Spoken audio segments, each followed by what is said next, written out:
Om Shri Ganeshaya Namaha. Om Shri Saraswatye Namaha.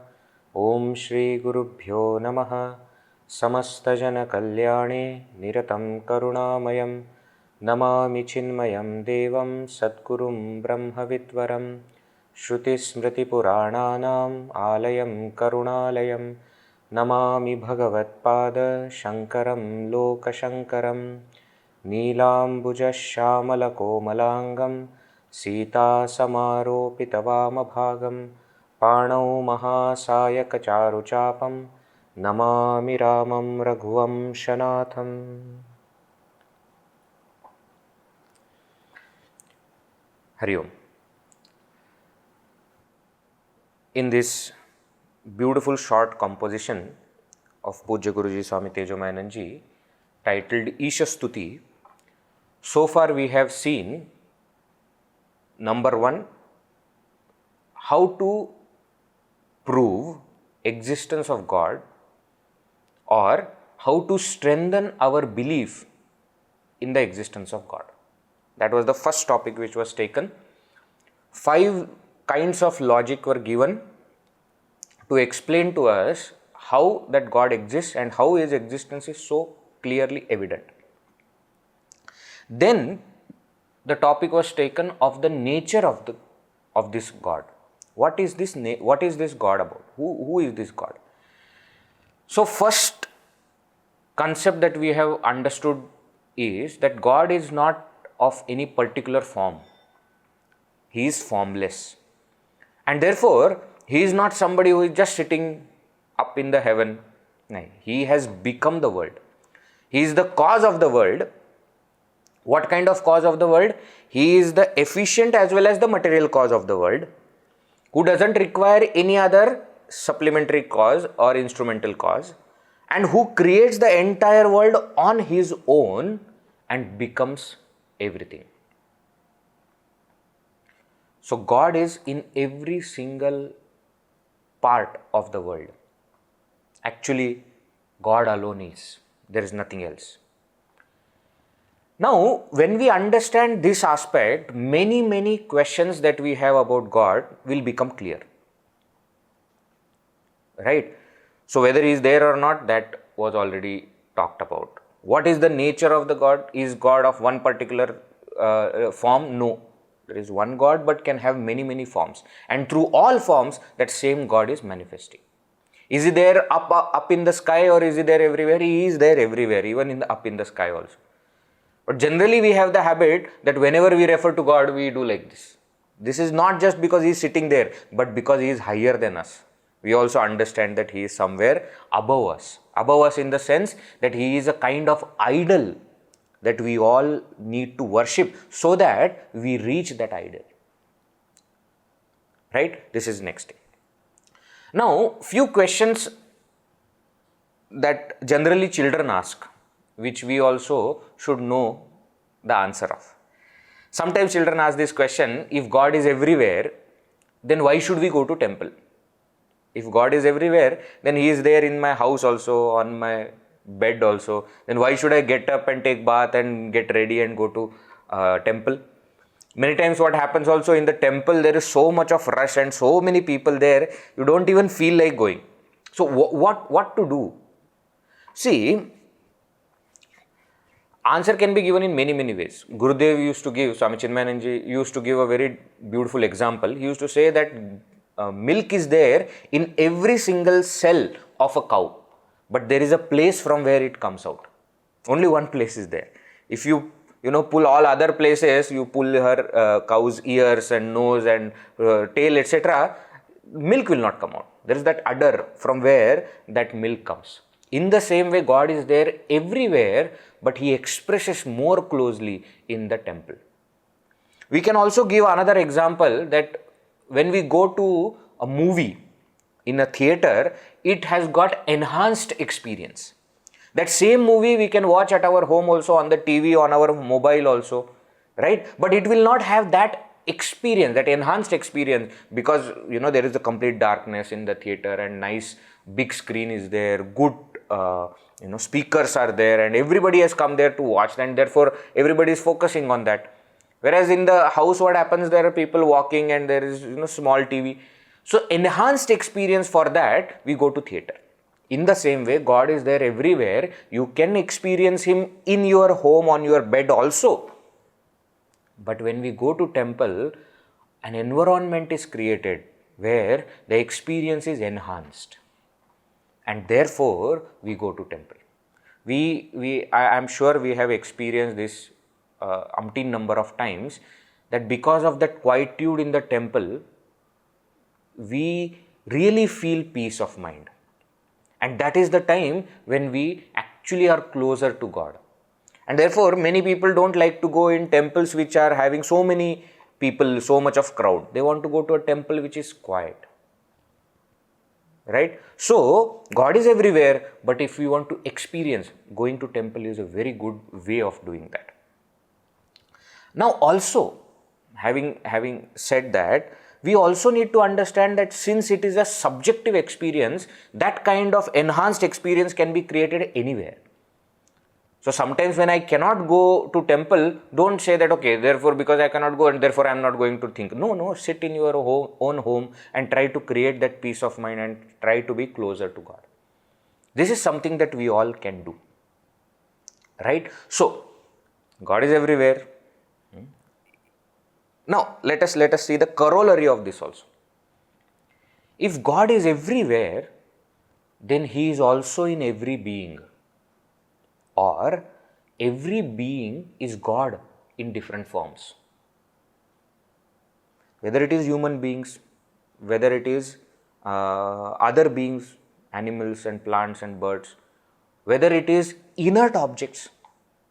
If everything is part of the world, means everything is God. We need to change our vision towards the entire world. Entire world should be experienced as God. So we cannot be angry on somebody or hate somebody or have grudge against somebody, keep getting irritated. We cannot do all that. We cannot have enmity towards any being. We cannot try to make somebody sad. We cannot do all that. Why? Because everything is God. And you see how beautifully in our Indian culture this thought is ingrained. By mistake also, our foot touches anybody, we immediately touch their feet and we say sorry. Not just beings, even some object. If I am walking and my foot touches some pad or some paper, etc., we immediately prostrate to him. Why? Prostrate to that object. Why? Because there is God in that also. Yes, God in that also. And even while putting foot on the ground, before doing that we prostrate to the ground, saying that I don't have any option. I have to walk on you, oh dear Mother Earth, please forgive me for that. Why? Because I am going to touch you with my feet. You see, in a simple action, a very high and powerful vision is explained. God is everywhere, in everything, as everything, and therefore our entire vision towards the world should change. Then and then alone, that devotion for God actually blossoms. Now, when we understand the nature of God, automatically feelings of love, for that Lord start to increase. It is true for anything. See, even when we are in love with some person, as we start knowing that person, our love increases. In the same way for the Lord also. So when we start understanding what is the nature of that Lord, we saw that Lord is the efficient and material cause of the Lord. He, by His own power, becoming instrument, becoming the material, has become the entire world. When we understand this, we understand the incomparable power of the Lord. And when such Lord is there with me, what should I be afraid of? This is a very important thought for a seeker. That when I have my Lord with me, my God with me, I don't have to worry about anything. I will do my duty and I will leave all the worry to that God. Also, since my God is with me, I cannot do anything wrong. I should not do anything wrong. Why? Because then I am misusing the power given by God. Responsible seeker will always think like this. What? Since whatever I do is by the power of God, by the grace of God, therefore I have to make sure whatever I do is good and for the benefit of the entire world, for the society. That is the only way I can actually use power of God that He has given me in a better way. All other things I should drop. Selfishness I should drop. And negative thinking I should drop. Unrighteous thoughts and actions I should drop. Why? Because I am using the power of God with me. And therefore, I have to drop all these things. So when we understand that He is the creator, He is the maintainer, He is the dissolver, and having done all these things, He still remains as Brahman alone, unchanged, pure, we also start to think, what is my real nature? We saw in the last session that example of dream was given. Just as in the dream, mind creates everything, including the dreamer, and puts a beautiful show. Everything there in the dream is created by the mind alone. Without the mind alone becomes the instrument, mind alone becomes the raw material and creates everything and becomes the entire world. In the same way, this entire waking world that we experience is created by God alone. When we say God alone, Maya has created this by taking recourse to Brahman as its substratum. So on the substratum of Brahman, Maya has projected the entire world, and that is what we are experiencing. Now at this moment, one point we need to clarify and then we'll go ahead. The world that is created by God is called as Jagat. Now on top of that God's world, we have created our own world, which is called as samsara. There is a difference. Example, what is this? This is a watch, wristwatch. Now this wristwatch is made by some company, etc. That's all fine. But finally, this wristwatch is God made. Why? Because whatever material is used in this is finally made by God. Whoever has created this, power is given by God only. Now, this is Jagat. This is part of Jagat. Now on top of this creation of God, I create my own thing by saying that this is not just a wristwatch, this is my wristwatch. Carefully note. The moment I say this is my wristwatch, this my is part of samsara which I have created. As long as this is part of Jagat world, it will not have any negative impact on my life. It cannot. Everything that is created by God is absolutely beautiful. Satyam, Shivam, Sundaram. That is what is the creation of the Lord. It is the final, it is Satyam, it is true, Shivam, it is auspicious, and Sundaram, it is beautiful. Problem starts where? When I create my own things on that Jagat. I always tell one joke that once one wife went to God to complain. And she said, God, why did you create this thing called husband? This is so annoying thing, husband. Your all other creations are so beautiful. What is this dumb person you have created called as husband? All the time irritating me. 100 times I tell the things, but he doesn't understand. Small things also he doesn't change. After bath, he puts the wet towel on the bed only. How many times I have to tell? And even now that toothpaste, how many times I told him that you have to push from bottom, but he pushes in the between only. Why did you create this husband? God very calmly answered. He said, you see, I have not created husband. I created man. You made him your husband. As long as he was just a man, there was no problem with him which you were experiencing. When he became your husband, the problems started. My dear, there are no problems with my creation. Problems are with your creation. Think about it. As long as we are connecting ourselves with things and beings, so long the problems will be there. You see, we hear also many times, there are people suddenly they start talking about education system. Today's education system is not well, and cost of education has increased so much. For schools also we have to pay so much. The moment we listen to any of these, we have to understand that their children are going to school. See, that is the only reason they are talking about that problem. Why? Because they are facing it.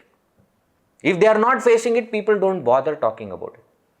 We every day in the newspaper, we read so many accidents, this, that, etc. We don't even pay attention. But when somebody that we knew was part of that accident, then suddenly we become, what is this? Accidents are increasing, government should do something. Suddenly we become aware of that problem. Why? Because now from Jagat, the problem has come to samsara, from my, connected to me. So this we need to understand. So Jagat is there as it is, very beautiful. The moment we create attachment to it, the problem starts. My. The attachment can be both ways. I like something, I don't like something. But both are kinds of attachment only. And therefore, as long as there is attachment, there will be problem. In Vedanta, we are told to remove attachment so that at the end, when we get the self-knowledge, the samsara is destroyed, not Jagat. Jagat may continue to be there, as the person will see the entire Jagat as God himself, or as Brahman himself. You don't have to destroy it. What we need to destroy is samsara. The attachment is what we need to destroy. Right? Now that is what was said here also. Swapnepi drishto manasah prabhavah bhoktradi vishwam mana eva sarvam. In dream, mind alone creates everything, including the dreamer. And you see the power of mind. Evam cha tasya apratima prabhavaha. In the same way, you see apratima. Apratima means incomparable prabhava, power of God. Ashcharyam. It's a wonder. Ashcharyamayo hi devaha. This God is indeed a wonder. A wonderful God. See, in Viveka Chudamani also, we see similar kind of concept. Swapne artha shunye srijati swashaktya bhoktradi vishwam mana eva sarvam. So that bhoktradi vishwam mana eva sarvam, Pujya Guruji is referring Vivek Chudamani, where it is explained elaborately how mind creates everything, but then identifies with one thing and starts to create differences with the entire dream world. In the same way, this waking world also, who has created? God alone has created the entire thing. But then we understand, we identify with one body, mind, intellect, and we think that I am different from this entire world. Actually, what is the case? I am one with the world. I am one with Ishvara. I am one with God. Why? Because I am that Brahman, the substratum. And therefore, I am one with it. Ashcharyam. You see, the word Ashcharya also in Sanskrit is so beautiful. Ahcharyam. Whenever we say, wah, wah, that is called as wonder. in 10th chapter of Bhagavad Gita, Bhagavan Shri Krishna says that Yadyat vibhuti mat sattvam Shrimadurjitam eva tad eva avagachatvam mama tejomsha sambhava. Please understand that whatever you see in the world which is awe-inspiring, which is so beautiful, where you are awestruck, every single thing is my expression, my vibhuti. Now this is a sadhana for us. We go in the world and we experience lots of things in the world. In every single one of them, we need to see God. Oh, it is such a wonderful sadhana.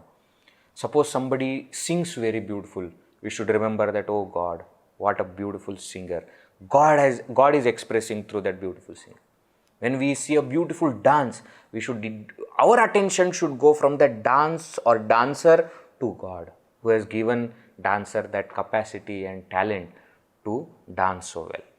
We see a beautiful mountain, huge mountain, attention should go to God.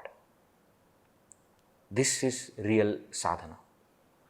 So as we are seeing different facets of that Lord, it also gives different sadhanas for us. This is what our Parama Gurudev, Swami Chinmayananji Maharaj, also Guru, Swami Tapohanji Maharaj, he used to say this. His text, his autobiography is also called as Ishvara Darshan. See, anywhere you should see God. And Gurudev recalls also so many incidences when they are traveling from Uttarkashi to Gangotri. In between, suddenly Tapohanji Maharaj will just stand, looking at, so to say, nothing.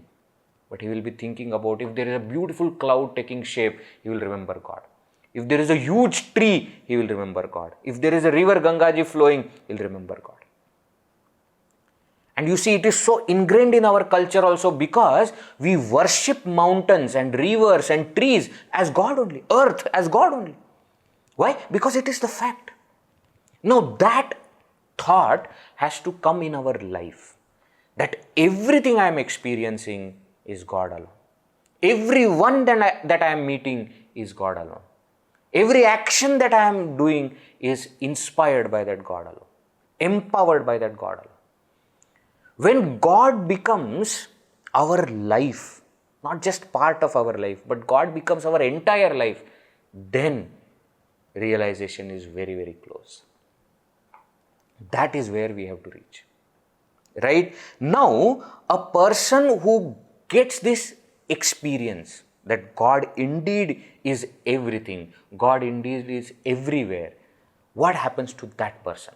That is now said in the next verse, verse number 11. So the sadhaka has now reached the culmination, has reached the final goal. What is that? Let us see. Verse number 11. Drishtva hi loke mahimanamaatmanah sarvatmya bhavena budho bhibhuyate ananda prema paripurna manasan Isha stutim gatumiha pravartate drishtva hi loke mahimanamaatmanah sarvatmya bhavena budho bhibhuyate ananda prema paripurna manasan Isha stutim gatumiha pravartate. Loke, in this world, Atmanaha Mahimanam Drishtva, seeing the glory of the self. Atmanaha of the self. Mahimanam, glory. Drishtva, see. What is seeing glory of the self? Now, just now we have understood that just as in the dream, the mind that is me only, I am the one who using the mind. I have created the entire dream world, including the dreamer, and then I have identified with the dreamer. In the same way, I alone, who actually am Brahman, actually that Ishvara, have created this entire world, and I have become just identified with one upadhi, and I consider myself to be one small entity called Jiva. But actually, who am I? I am that Ishvara. Actually, who am I? I am that Brahman. So this entire world is what? Is my own glory. Seeing this glory of the self, glory of that Lord everywhere. So now what has happened? The person has reached that utmost level of knowledge. Through devotion also, through knowledge also, it doesn't matter. But has got that experience that I am everything or God is everything. Where there is no distinction between me and God and Brahman. It's one and the same. Having seen the glory, sarvatmya bhavena, by the bhava, by the understanding, experience of sarva atma asti, it is sarvatmya. Everything is me. Everything is God. You say everything is me, everything is God, it's one and the same, okay? Right? So every single thing that is experienced in the world is my own expression, is God's own expression. So a bhakta will express it as everything is God. Siya Rama mai sabha jagajani, karahu pranama johri jugapani, says Tulsidas Ji Maharaj. He says that everything is Shri Rama only.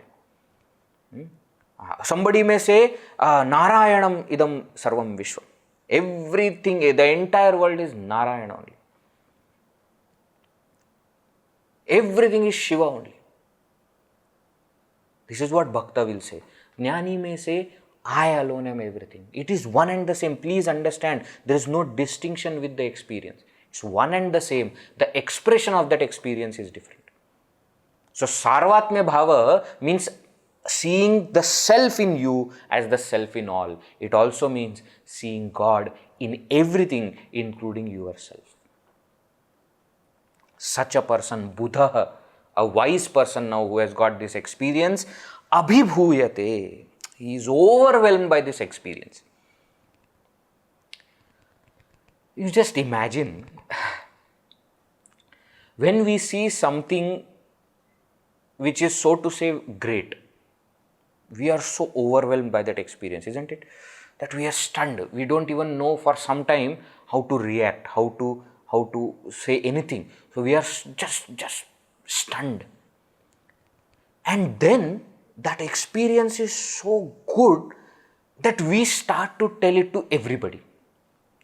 Isn't it? That's what happens with us, yes or no? See, we go and watch some beautiful movie and some scene just moves us, and first few moments we are stunned. We don't know what to say, what not to say. And then after that, whomever we meet, we start talking about that movie. We go to a particular place, that Hampi place I went in Karnataka, so wonderful, so beautiful. What kind of sculptures are there? Oh, when I went there and I saw, I was stunned. And then whomever I met, I started telling about this. Now you imagine something of the world creates this kind of feeling. Imagine an experience which changes our entire life. Not just this life, but our lives together. Which removes that ajnana and which makes me realize that whatever I was considering so far as different from me is me alone. In one very beautiful movie, Matrix, in the first Matrix movie, this is very beautifully explained. That the chosen one, the one. Those who have seen the movie Matrix can understand. Those who have not, please see it. It's a very Vedantic movie. Matrix means Maya. So how everybody is caught up in Maya, and there are few who have escaped and who are trying to make other people also escape. And then there comes one, the one, who is trying to restore this entire system. And at the end, he till that time doesn't believe that I am the chosen one, I am that one. But at the end, that moment of realization takes place, and he sees the entire world just as Matrix, as that green lines. He doesn't see anything else, and now his entire vision is changed. There are no more buildings and pillars and beings and pistol and nothing. Everything is just Matrix. We go one step further and we say, not that everything is just Maya, but everything is that Brahman alone. Everything is that God alone, that Ishvara alone. Imagine this kind of experience when we have. What overwhelming means, the word overwhelming will become very short. It will not actually encompass our entire experience. And then what? Ananda, Prema, Paripurna Mana San. San becoming Paripurna Mana, becoming somebody whose mind is filled with what? Ananda and Prema. Bliss and love. These are not two different things. They are one and the same. That's why he has said that our entire mind is filled with it. And becoming that, Isha Stutim Gatumiha Pravartate. Now this Jnani, this Buddha, this wise person, overwhelmed by this experience, whose mind is filled with this bliss and this love, starts to sing the glories of the Lord. What will the Jnani do? He will only sing the glories of the Lord. Why? Because there is nothing else worth doing after that. Oh Lord, you are so great. Right? So that is what will happen automatically. Now you see how beautifully journey of that seeker, of that devotee is explained. See where we started. We started where we believed that there is no God. And we have ended by saying that God alone is there. There is nothing other than God. See how beautiful is this journey, how beautiful is the final goal that is reached. And that is what happens. Overwhelmed by this experience, naturally you will start to sing the glory of the Lord. How will he sing the glory of the Lord? The song of the realized person is given in the next verse. Let us see. Verse number 12. Namo namastestu sakala karanaya, namo namastestu sakala vyapakaya, namo namastestu sakala gocharaya, namo namastestu sakala varjitaya, namo namastestu sakala karanaya, namo namastestu sakala vyapakaya, namo namastestu sakala gocharaya, namo namastestu sakala varjitaya. Namaha, namaha te astu. O Lord, prostrations unto you. Means what? Again and again I prostrate unto you. Why? I have understood that is the only thing that I can do. What a wonder. What a wonderful world created by a wonder that is God. Oh, I just prostrate unto you. Again and again I prostrate. Punahsha bhuyopi namaste. Again and again I prostrate unto you. Who are you? Sakala karanaya. You are the sakala karana. You are the cause of everything. The causeless cause of everything. Causeless cause means what? That which has no cause but has caused everything else.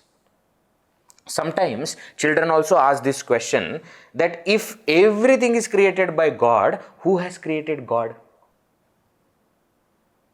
See, God is uncreated. Why? Because if something has created God, then that thing will become God. That causeless cause of the entire world is what we are calling as God. It's not a particular form, and therefore we cannot say that it is created. It is not created. It is causeless, but is the cause for everything. Namo namastestu sakala karanaya. To that causeless cause, that ultimate cause, that cause of everything, I prostrate again and again. Namo namastestu sakala vyapakaya. And how has he created? He has not created by remaining apart. He has become everything. Sakala vyapakaya. He is pervading everything. Vyapaka. That is what has happened. He has created everything not by being apart from it, but he has become everything. Namo namastestu sakala gocharaya. Everything that is seen is God alone. There is nothing other than God in this whole world. We started with the thought, God is not seen. Therefore, how can I believe in God? We have ended with the thought that everything that we see is God alone. How can we even imagine that there is anything other than God? Why? Because everything is God alone. If I am touching this watch, I am actually touching God alone. There is nothing other than God that I am experiencing. There is nothing other than Brahman that I am experiencing. So through everything, it is God only that is experienced. Yaccha kinchit jagat sarvam drishyate shruyate piva. Antar bahishya tat sarvam vyapya narayana sthita. Narayana Suktam says, whatever we see, whatever we hear, drishyate, shruyate, antar bahi, inside and outside, everything is that Narayana alone, is that Lord alone. Namo namastestu. Prostrations unto that Lord who is the ultimate cause of everything, who is pervading everything, and who alone is experienced through everything, who has become everything. So who is cause of all, who is pervading all, and who is all. To that Lord I again and again prostrate. Is that it? No. Now comes the wonder. Namo namastestu sakala varjitaya. Again and again prostrations to that Lord who is without everything or beyond everything. So everything that is experienced is God, but God is still beyond all these things. Atyatishthad dashangulam. After creating everything, it is still more than that. In the 10th chapter of Bhagavad Gita, again I am referring to, after explaining all the vibhutis and after saying that everything in the world which is wonderful, which is wondrous is my own creation, Bhagavan says, Vishtabhyahamidam kritsnam ekamshena sthito jagat. Arjuna, please understand, this entire world which is so wonderful is just created by my one amsha, one small part. I am much more than that. Means what? Everything that is experienced, experienceable, everything that is seen and seeable, everything that is understanding and understandable, everything that can be known and that is knowable, everything is God, but God is still above all these things, beyond all these things. Sakala Varjitaya, who is without all these things, who is beyond all these things. Why? Because he is, we have seen, Vivarta Karana, is not changed even a bit while creating the whole world and while becoming the whole world. He is still that Brahman which is beyond all. So he is cause of all, he is pervading everything, all. He is all and he is without or beyond all. To that Lord I prostrate again and again. See how Advaita Vedanta is so beautiful. Somehow we need to remove this misconception that Ishvara or Ishvara Bhava or Bhakti is something which is different from Advaita Vedanta. It is not. It is not. It is very much integral part of Advaita Vedanta. It is a different way of explanation of Advaita Vedanta. It is one and the same. You tell me in Advaita or in Bhakti, these experiences are same. It is just a different way that it is explained. Again and again when we see all these things, I am sure we are reminded of 11th chapter of Bhagavad Gita, where Bhagavan shows this Vishwarupa. And seeing that Vishwarupa, Arjuna is stunned. And this is what happens to him.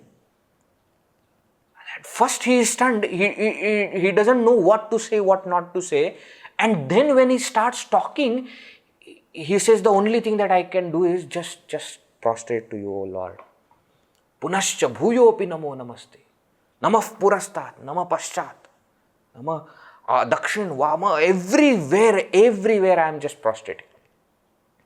Again and again from all sides, I am just prostrating to you, O Lord. Why? Because you are such a wonder. And then suddenly a kind of understanding comes to Arjuna, where he says, Bhagavan, thank you for showing me this. How can I thank you? I just don't have words, but I can tell you one thing, that now I have understood what you are, what I am. I have understood. And he says, Lord, everything is at its place. Sthane Rishikesha Tava Prakyati. I have understood this, that everything in the world is happening exactly how you want. So that entire worry, that all the time I am irritated, I am worried what will happen to the world and this should be like this, that should be like that. That entire worry, that irritation has gone from my life, from my mind. Why? Because I have understood everything in the world is how it has to be. I am exactly at the place where I am supposed to be. I am exactly doing the thing that I am supposed to do. Now the only thing I have to note is, I have to put my mind and soul into this, remembering that I am doing this as an offering unto you. As a seeker, this is the thought that we have to bring in our mind again and again. Wherever we are, whatever we are doing, that is where God wants us to be. जिस हाल में, जिस देश में, जिस भेष में रहो, राधा रमण राधा रमण राधा रमण कहो. Wherever we are, in whichever position, in whichever role, in whichever place, doing whichever thing, that is where God wants us to be. Let us remain there. Let us do the duty which is given by God, and let us, throughout the performance of the duty, remember that this is an offering unto Lord. There is nothing more in Advaita Vedanta than this. Bhagavan Shri Krishna in Bhagavad Gita, after saying everything, tells Arjuna this only, again and again, Arjuna, do your duty, offer it unto me. From second chapter where the Upadesha starts till 18th chapter where the Upadesha ends. Again and again in every chapter Bhagavan has said this. Therefore Arjuna, do your duty and offer it unto me. Why? Because this is the final truth. Everything is God and everything is happening how it should. There is a role that is given to me in this entire cosmos. Let me do that role. Let me remember that I am able to do that just by the grace of Lord, and therefore I am offering this action to the Lord alone. Performing this kind of action, living in this world in this way is the real Isha Stuti.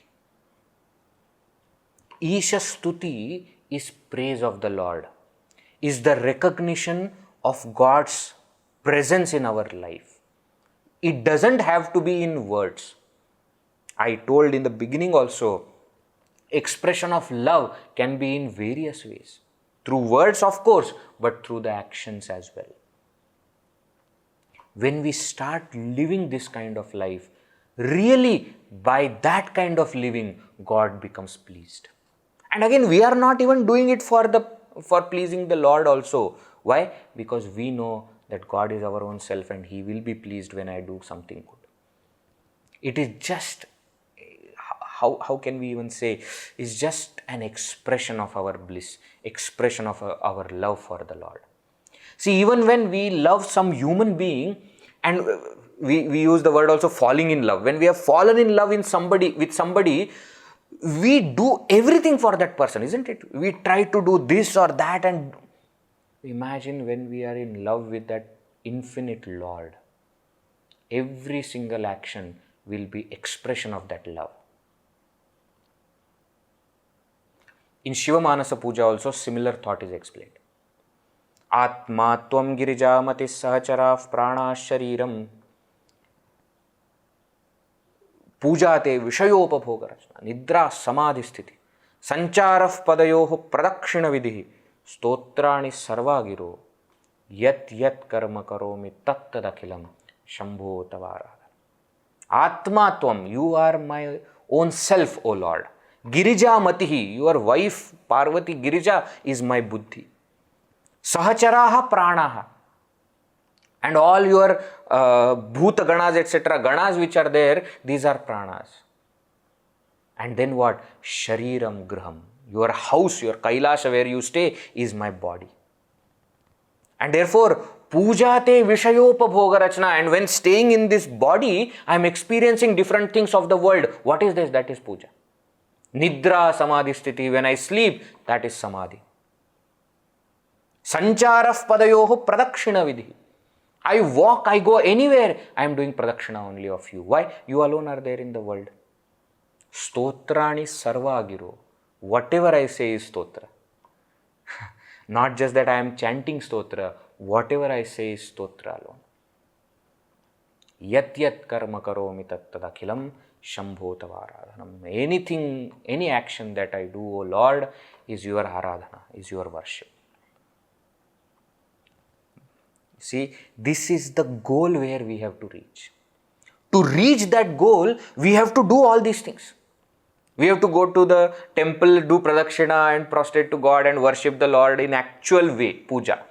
We have to chant the name of the Lord, stotra, japa, etc. We have to sit and meditate on Lord. All that is part of the process.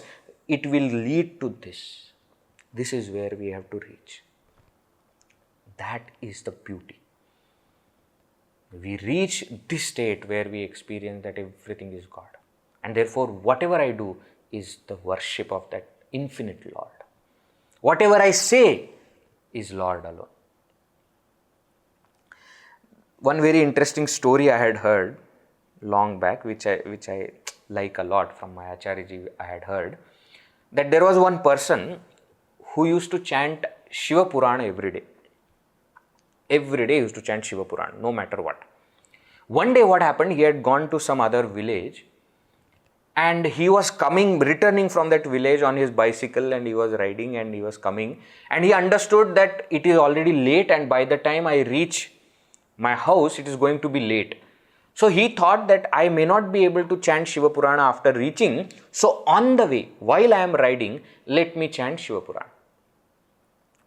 But somehow, sometimes it happens with us also, he was not getting the beginning of that Shiva Purana. Hey, everything, whatever we chant every day, sometimes we are stuck. Somehow we don't just recollect the beginning. And because we are not recollecting the beginning, nothing after that we are able to remember.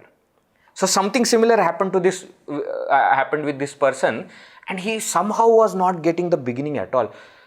And he got so annoyed with that, and he didn't know what to do. So what he did was, he stopped at the roadside, he put his cycle and he sat down.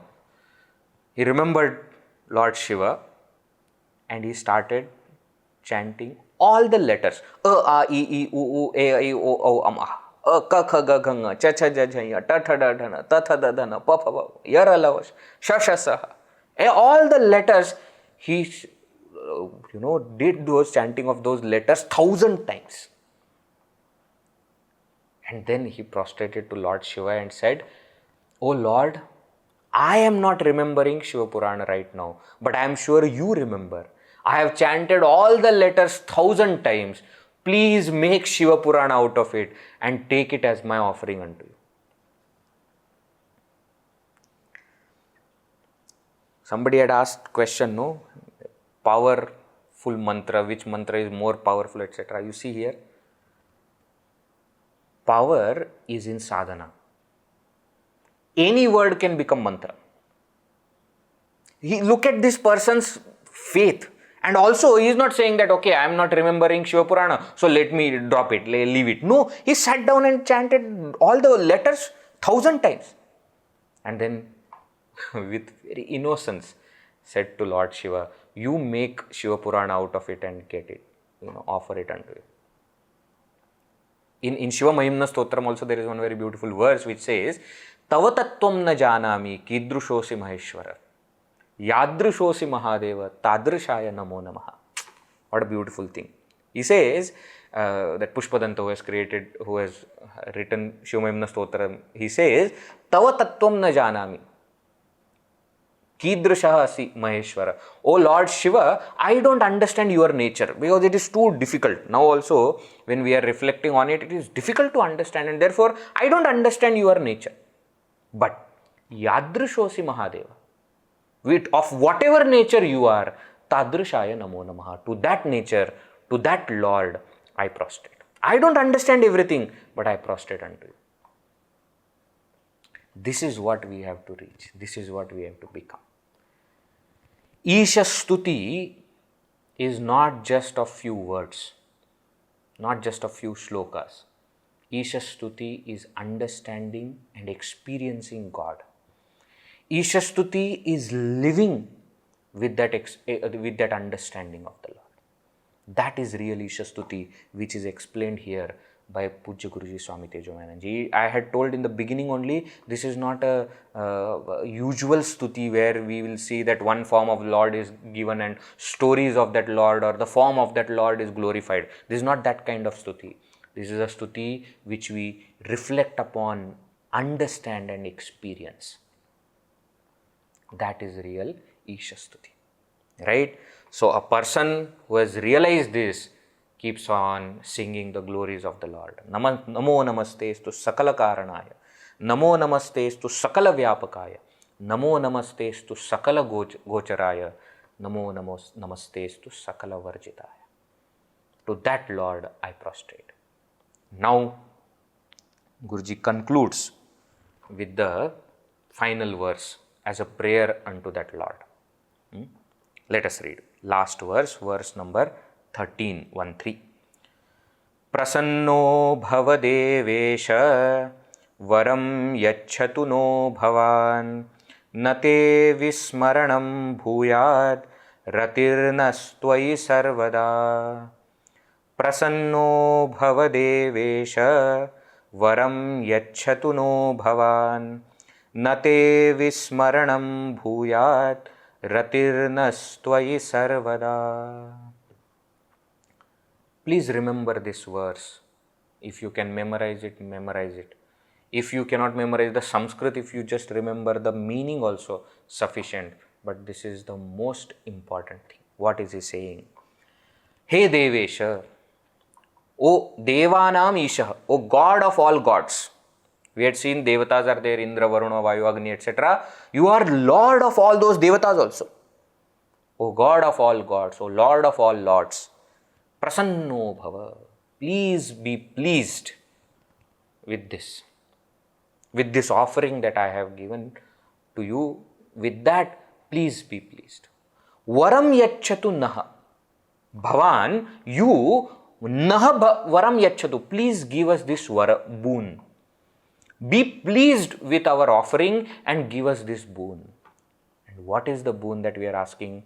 See, we ask hundreds of things from the Lord. There is even a doubt in people's mind, and there is a lot of confusion and discussion, debate happens on whether we should ask anything from God or no. There are some strong supporters who say that no, you should never ask anything from God. Whereas other people are there who say that no, you should ask from God. What is there? Now, how to resolve this dispute? You see, ideally you should never ask anything from God, because without asking, God gives us everything that we need. Right? But if we have desire, it's better to ask from God than anybody else. Why? Because finally, God is the one who is giving us that. Isn't it? There is a famous anecdote which is shared of Akbar Badshah. It is said once in that Akbar Badshah's in the court or in the palace, one beggar entered.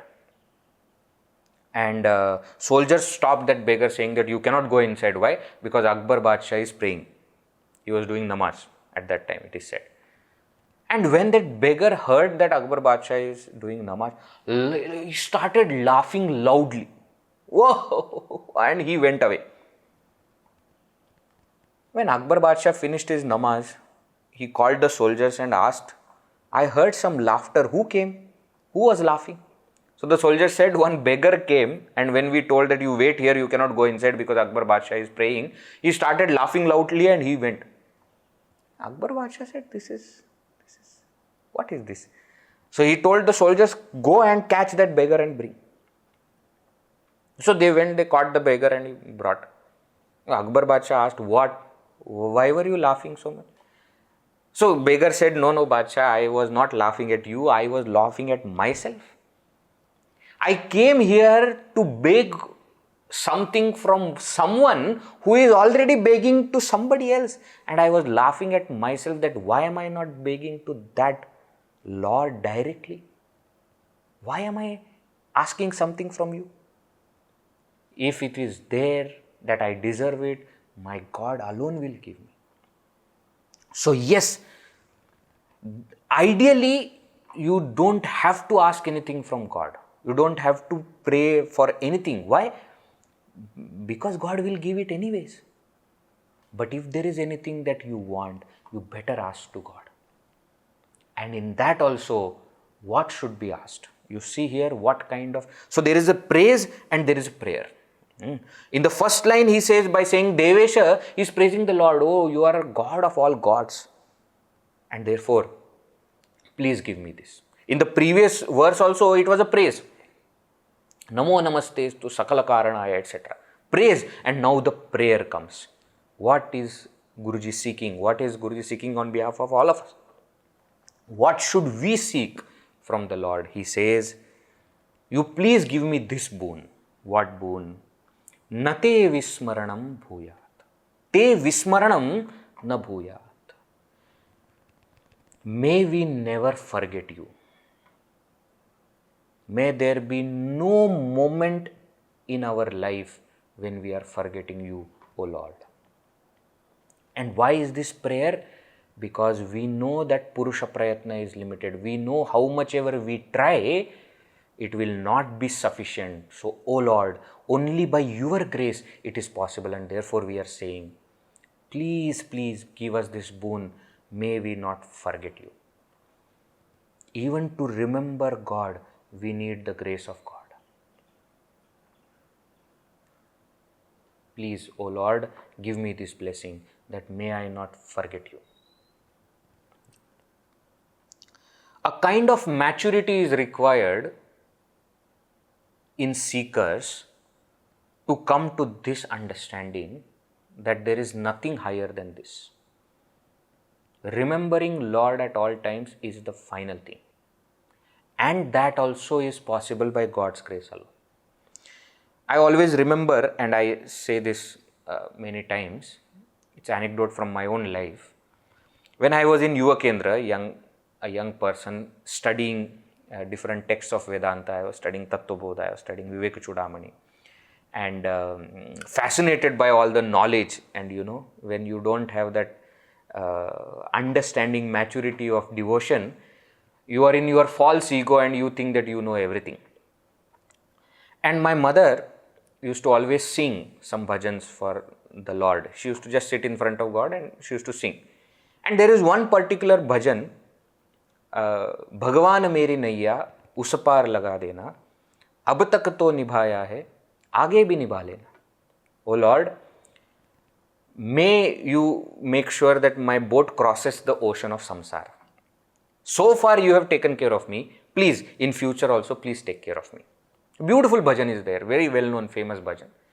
Now, in that bhajan, there is one stanza which says, Sambhav hai jhanjaton mein tujhko main bhul jaun, par naat kahi tum bhi mujhko na bhula dena. It says that it is possible that in this all, busy schedule of life, I may forget you. But oh Lord, please, you don't forget me. Now, whenever I used to listen this, I used to get very irritated and angry. What kind of, you people, all the time singing bhajans in front of Lord, Hare Rama, all the time, what kind of thing are you asking? You are clearly telling God that, oh God, I will forget you, but you don't forget me. What is this? You should take ownership on yourself and say that I will never forget you.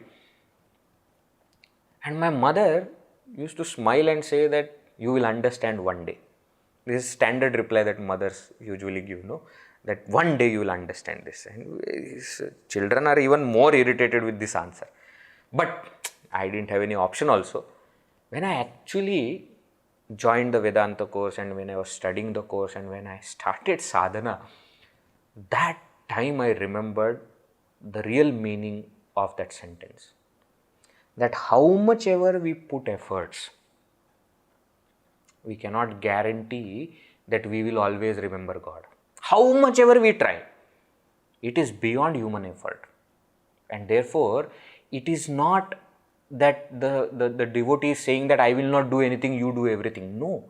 The devotee is saying, even after I put all my efforts, I know I will not be able to do it. And therefore, O Lord, please bless me that I am able to remember you at all times. Please understand the difference. A tamasic and a sattvic person will always look similar. A tamasic person doesn't want to do anything and therefore will say that God will do everything. Sattvic person puts all the efforts that are required and then says God alone does everything. There is a difference. I will try to remember God at all times, but I know by my own efforts it's not going to happen. Therefore, O Lord, please bless me with this boon that may I never forget you. What a beautiful thing. In life, in sadhana, in Vedanta, this is the ultimate thing. This is the final thing. There is nothing required after this. Nate vismaranam bhuyat ratihi naha tvai sarvada. May sarvada at all times naha ratihi, our love, tvai, be in you. May we always revel in the devotion of you. May we always be in love with you. If at all you want to be in love with somebody, the only person with whom you should be in love with is God. May I never forget you. May I always be in love with you. What a beautiful thing to say. In Maharashtra, Warkari Sampradaya, Abhangas, etc. are very famous. There's such a great lineage of sadhus, of great saints, where their compositions of Lord are chanted, sung in every nook and corner. Whether it is Namdev Maharaj Abhanga or Jnaneshwar Maharaj or Tukaram Maharaj or Chokha Mela or Janabai. So many saints are there whose Abhangas are chanted. And in the Parampara, there is a there is a tradition that we may do the entire program of Abhangas, but we always conclude with one Abhanga of Tukaram, Sant Tukaram Maharaj, which says, Hechi dana dega deva, tuza visara navava. The same thought is, expressed in that also. Hechi dana dega, oh Lord, please give us this boon alone. What? Tuza visara navava. May we never forget you. That is the only boon that we are asking. That is the only thing that we are asking. We don't want nalage mukti dhana sampada. I am not even asking for moksha. I am not asking for any worldly thing, dhana, sampada, etc. I am not asking for wealth. I am not asking for position. I am not asking for fame, name, etc. I am not even asking for spiritual liberation. The only thing that I am asking is, may we never forget you. Guna gaina avadi hechi maji sarvasodi. The only thing that I will do is I will keep singing your glories. Why? Because that's the only thing that any jnani, any wise person will do. And therefore, please, Lord, please make sure that I never forget you. Santa Sangade Sada, he says. That may we always be in company of saints and sages. Why? Because of them, I will remember God. Why? Because saints are only talking about God or the devotees of the Lord. And therefore, by being in company of these saints, by being in company of such devotees, I will also remember and revel in the glory of the God, of the Lord alone. And therefore, O Lord, O Bhagavan, please give me this one boon. May I never forget you, and may my devotion for you keep on increasing. In Vedanta, there is nothing greater than this. We may study hundreds of books. We may master many schools of philosophy. But finally, it comes down to this. The experience of that supreme reality will happen only when our mind is pure and there is clarity in our understanding. And both of those things will come by devotion unto Lord. Again, I am urging you to please understand that there is no difference between Bhakti and Vedanta. These are not two different things. These are very much in tune with each other, integral part of each other. This is really Stuti, that we come to experience this Lord in and through everything. Right? As we said, it is only by the grace of the Lord that we have this chance of singing His glories. So we thank Lord Himself for giving us this opportunity to sing His glories and to reflect on all the points that we have reflected upon. It is indeed by His grace that we are able to worship Him. So as the tradition, we will chant the first verse of the text again to remind us that we have not completed the study of the text, but we have only started the study of this text. We have gone through it once, but we should go through it again and again. For this, we will chant the first verse of this wonderful text and we will conclude today's discourse. First verse together we will chant. Bahudha kalpyamanopi nirvikalpas savartate Ishvara sarvabhutanam yastameva namamahe. We prostrate, we bow down to that Ishvara who is the Lord of all beings. Bahudha kalpyamanaha api saha nirvikalpa vartate. Who is thought of in many ways, but still remain without or beyond all thoughts, beyond all imaginations. To that Lord of all beings, we bow down to. I thank Indica Moksha and Advaita Academy for giving me this opportunity to reflect on this wonderful composition of Pujya Guruji Swami Tejomayananda. I also thank all the attendees who are here and who will be listening on YouTube, etc. And what can I say about the author of the text?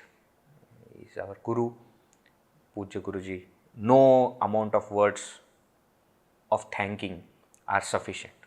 It's because of him that we are able to reflect on all these ideas in so wonderful way. My prostrations at his feet, at the feet of the Lord, Sri Rama, at the feet of Pujya Gurudev and entire Guru Parampara for bringing this knowledge to us. Thank you everyone. Whatever you have liked in this series of talks, all belongs to the Parampara.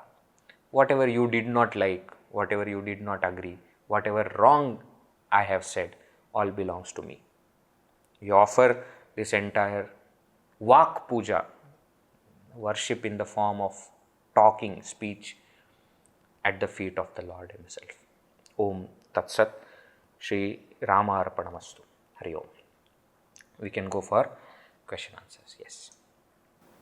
Thank you, Vedji.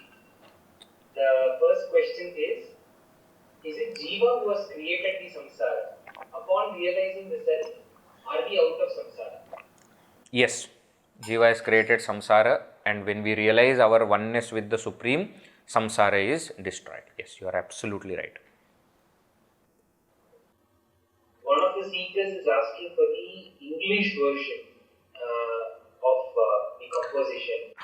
There is no PDF file for that, but on the same page of Indica Moksha, one link is given to a booklet on this hymn to hymn, on this Isha Stuti, which booklet is there where Sanskrit verse, its English translation, word to word translation also, overall translation also, and little commentary is there. In your chat also, that link is posted. You can order it online and that booklet will come to you. Thank you for asking. Yes.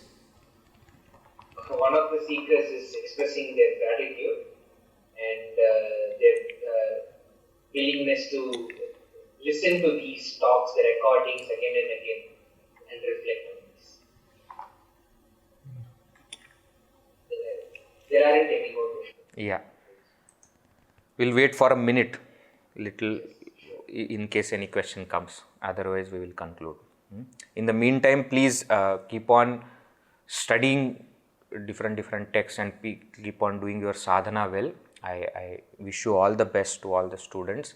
Indica Moksha is also doing brilliant job of bringing these gems of scriptures to common people. Please keep going to their website, going to their YouTube channel, Facebook, etc., and keep making use of all the satsang, online satsang which is available. At the same time, Chinmay International Foundation is also offering so many such opportunities. Please make sure that you visit this place physically also. This is Adi Shankar Nilayam, birthplace of Bhagavan Shri Adi Shankaracharya. His maternal birth home is here. So please do visit, and in online, offline, in any way possible, please keep in touch with this knowledge and with sadhana. I think there are no more questions. Are there? Oh, there is one question that just come. What sadhana would you suggest for this text to a normal sadhana? If we reflect on the ideas given in this text, that itself is a great sadhana. If we keep on remembering in what way Guruji has explained that God exists and what is the nature of that Lord, even reflecting on these ideas itself is a great sadhana. So if we can just keep on revising the points that we have understood in this text, that itself can become a great sadhana.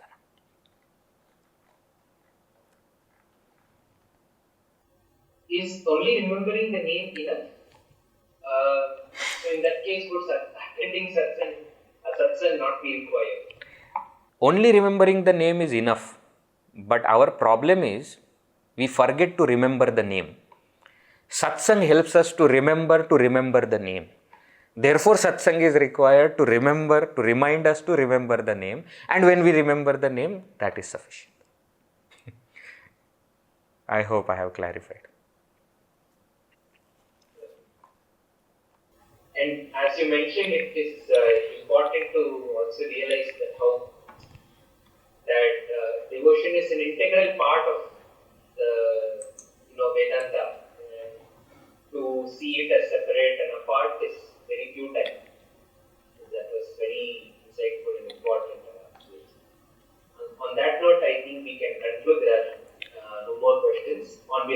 Indica Moksha, I extend my heartfelt gratitude to Vedji. Thank you so much for accepting this invitation and doing these talks on our platform. We wish to have you very soon for more and more such talks for the benefit of our viewers and for ourselves. Dear viewers, you can find the recordings of these sessions on our YouTube channel. You can search for Advaita Academy on YouTube, and also on our FB page, which is Indica Moksha. Please stay tuned, and we will be coming up with more updates your way. Thank you so much. We shall conclude now with a prayer. Om Purnamada Purnamidam Purnat Purnamudachyate Purnasya Purnamadaya Purnameva Vashishyate. Om Shanti Shanti Shanti. Harihi Om Shri Gurubhyo Namaha.